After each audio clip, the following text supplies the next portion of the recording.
So I'm in the Arizona desert getting a tour of the Castle Dome mining town and mining museum and ghost town.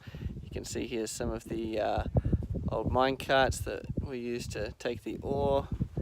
And then there's the stagecoach building that's been recreated.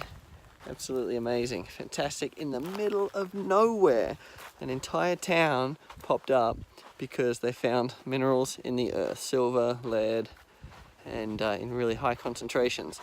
And this mine was in operation from the late 1800s to early 1900s. Actually, I think they last closed down in 1970. They were mining silver and lead still here. So maybe not with this infrastructure. This is all recreation to show what it was like to set up as a museum. But it's no longer economical to mine here because the price of silver is too low. I don't know about you, but I walk around things like these old mines and I'm kind of thinking, boy, there's easier ways to make money than that. Here's my son in the background checking out the mining equipment. And yeah, I'm just so grateful that we have a modern stock market that we can trade in to make money, because half an hour of work a day following a trading system certainly beats crushing rock and digging it out of the ground like these guys were doing, 50, 100 years ago.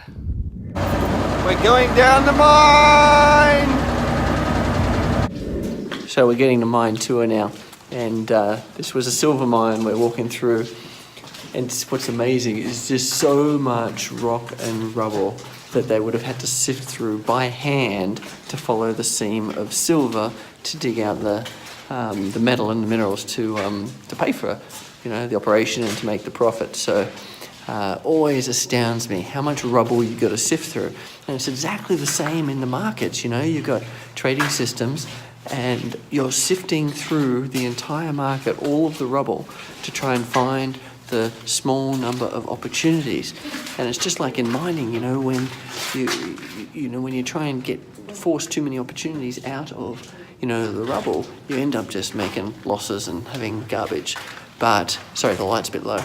But when you have a system that identifies the trades that you should be taking, and you take only those ones, then there's gold, or in this case, silver, in the walls, in the markets.